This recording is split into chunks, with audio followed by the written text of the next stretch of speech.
आज आपण मोड आलेल्या मुगाचा पौष्टिक पराठा पाहणार आहे।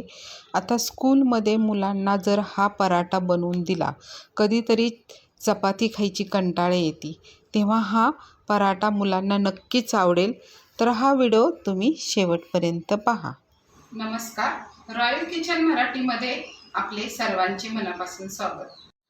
पराठा बनवण्यासाठी मोड आलेले मूग 1 कप घेतलेले आहेत। आता हे मूग मी रात्री भिजायला घालून त्याचे छोटेसे असे मोड आलेले आहेत। आता हे बाजारात सुद्धा विकत मिळतात, तर तेही आणू शकता।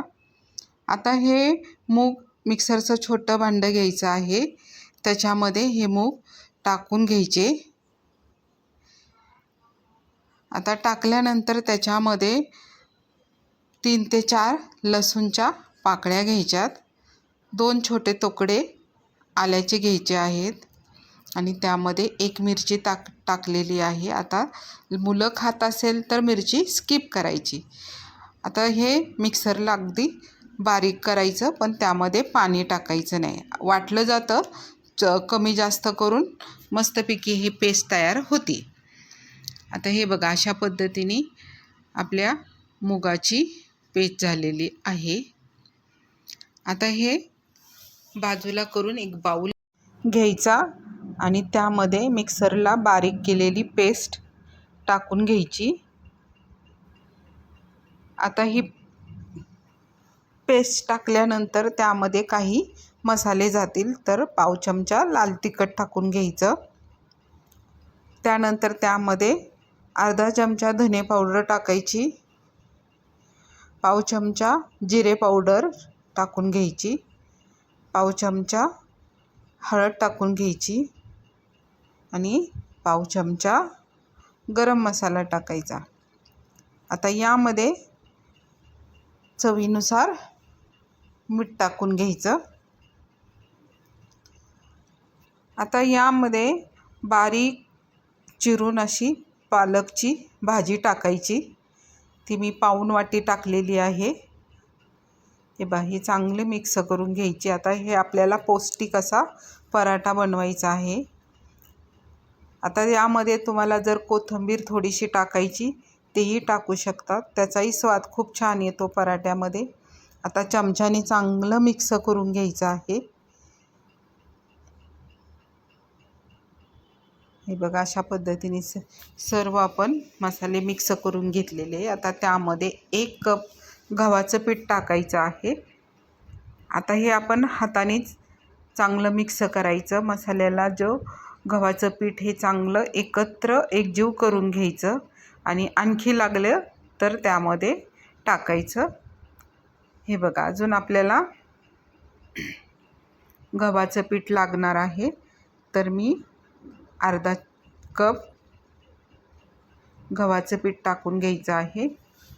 आता ते पुन्हा चांगलं मिक्स करायचं।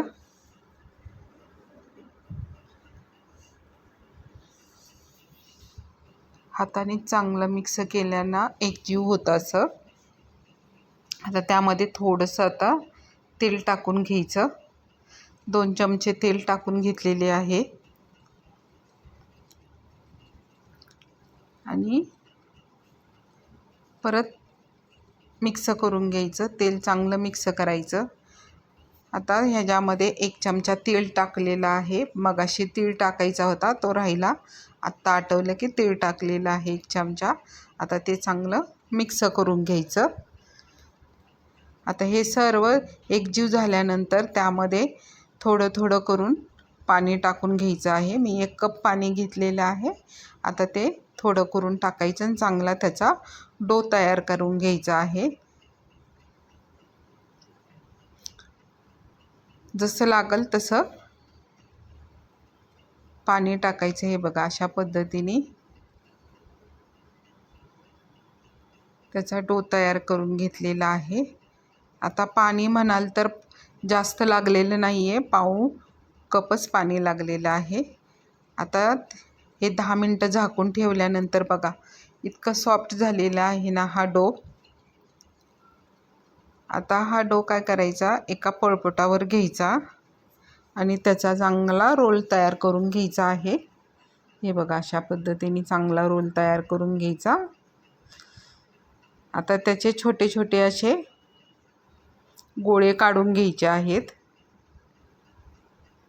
आता त्या गोळ्यांना आपण जरा गोल आकार देऊ, बाउलमध्ये ठेवायचं आहे. अशा पद्धतीने आपण आता सर्व गोळे गोल करून घेतलेले आहेत आणि बाउलमध्ये ठेवायचं. आता पीठ घ्यायचं आहे, गव्हाचंच पीठ घ्यायचं आहे. आता लाटायचं आहे आपल्याला. एक गोळा घेऊन लाटण्याने छानपैकी लाटतोय. आता मस्त अशी पातळ अशी पुरीसारखा थोडा मोठा आकार द्यायचा. आपण पराठा बनवतोय. आता थोडंसं आता चिकट वाटलं तर पीठ टाकायचं. आता मी काय घेतले, आता मला जे मिळाले टोपण ते मी घेतलेलं आहे डब्याचं. आता त्यांनी आपल्याला एकसारखे आपल्याला पराठा व्हावा म्हणून असं गोल आकार देण्यासाठी कट करून घ्यायचं. त्याचा सेम टू सगळे पराठे एक साईजचेच व्हावं ह्यासाठी. आता सर्व आपण पराठे तयार करून घेतलेले आहेत. आता गॅसवर काय करायचं, तवा ठेवलेला आहे. हा लोखंडी तवा आहे. त्याला तेल लावून घ्यायचं. गॅस मिडियम फ्लेमवरच ठेवायचा आहे. आता थोडा हीट झाला तवा की त्यामध्ये एक पराठा सोडायचा. आता चांगला मिडियम फ्लेमनी चांगला छान भाजून द्यायचा आहे. एक साईड चांगली भाजली, हे बघा अशा पद्धतीने थोडंसे हलवून घ्यायचं आणि चांगली भाजली की दुसरी साईड उलटून घ्यायची. आता वरून काय करायचं, त्याला तेल लावायचं किंवा तूप लावायचं. हे बघा, ब्रशनीत लावायचं तेल किंवा चमच्यानी सुद्धा लावू शकता. असा छानपैकी असा ब्राऊन कलर खरपूस असा पराठा आपण शेकून घ्यायचा आहे. दोन्ही साईडला भरपूर तेल लावायचं.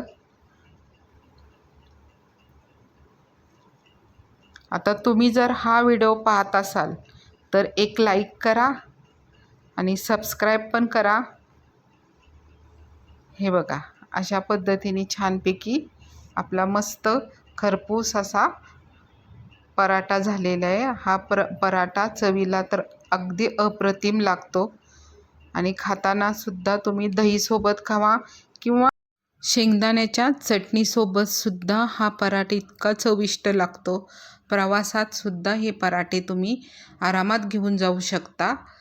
तुम्हाला ही रेसिपी कशी वाटली हे मला कमेंट्स करून सांगा. भेटूया अशाच नवीन छान छान रेसिपीमध्ये. तोपर्यंत आनंदी राहा, मस्त राहा. धन्यवाद.